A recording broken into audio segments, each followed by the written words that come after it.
Alors ici, les exemples 2, 3 et 4, on est avec les fonctions logarithmes, on va calculer les dérivées de ces fonctions, ces trois fonctions qui sont ici.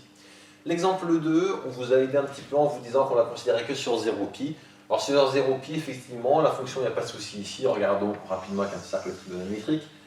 Si je suis sur 0π, je suis entre là et là, à cet endroit-là, le sinus, donc 0π exclut. Le sinus ici, il est bien strictement positif, et donc ln de sinus x est bien défini et dérivable. Et si je veux calculer la dérivée, ici, ça me donnait f' de x égale, je vous rappelle la méthode, je dérive d'abord le cœur de la fonction, dérivée de sinus x, ça va donner cosinus x, dérivée de ln, ça serait 1 sur u, mais avec u ici qui vaut sinus x, donc ça fait cos x sur sinus x. Voilà pour la dérivée ici de cette fonction. C'est de la forme, si vous préférez, u' sur u. Pour celle-ci, alors là, on ne vous a pas précisé, dans un premier temps, où est-ce qu'elle était définie dérivable, on va la regarder. Donc, je vous rappelle, quand j'ai un ln, pour que la fonction, avec une composée de fonctions, quand j'ai un ln soit définie, il faut que ce qui est dans le ln soit strictement positif. Là, j'ai 3x au carré plus x au carré plus 1, pardon, 3x puissance 4 plus x au carré plus 1. Comme je n'ai que des puissances paires, ces termes-là sont toujours positifs ou nuls. Comme j'ajoute 1, bah, tout ça, c'est toujours supérieur ou égal à 1. Et donc, en particulier, c'est strictement positif. Conclusion de cette fonction, bah, elle est définie et dérivable partout. Donc G est dérivable sur R, et donc définie aussi. Hein. Et on a, si on calcule la dérivée, G' de i, donc je dérive d'abord ce qu'il y a dans le cœur de ma fonction. Dériver 3x4, ça va me donner, alors d'abord je dérive le x4, il y a un 4 qui va sortir, 4 fois 3, je vais donc avoir du 12x puissance 4 moins 1, je diminue de 1 au 3. Plus dérivée de x au carré, ça va me donner du 2x. Et dérivée de 1, ça fait 0. Le tout sur 3x4 plus x2 plus 1. Je vais écrire un peu mieux que ça. Voilà. Donc ça, c'est pour l'exemple 3. L'exemple 4, donc pareil, premièrement, il faut que je regarde quand est-ce que ce qu'il y a dans mon ln est strictement positif. Donc je dois d'abord faire une étude de signe de x plus 1 sur x moins 3. Comment j'ai étudié le signe de quotient? Si vous vous souvenez bien, on fait je vous laisse, un tableau de signes. Donc faisons le tableau de signes de x plus 1 sur x moins 3.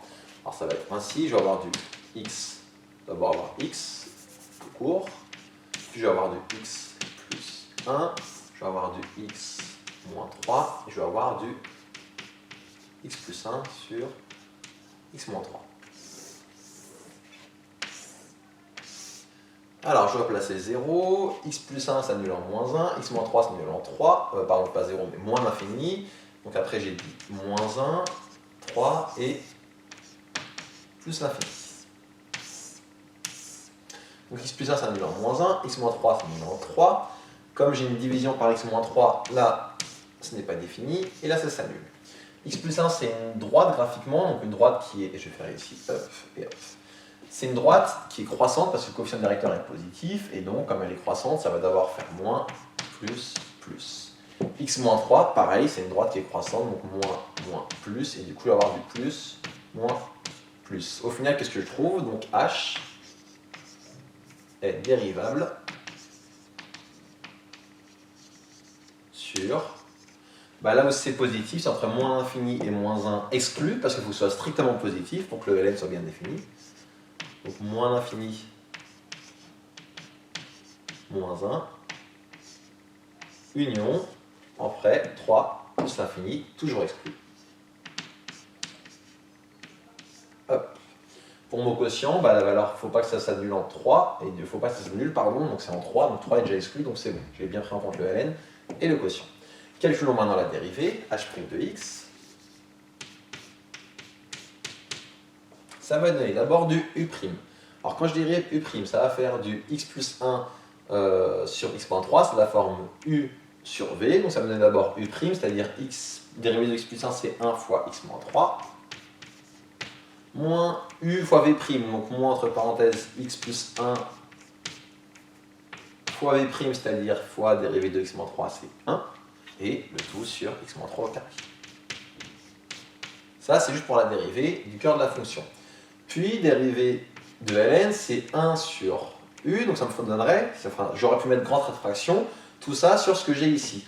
Mais retenez bien, la chose suivante, c'est que si je veux avoir du u' sur u, c'est pareil que du u' fois 1 sur u.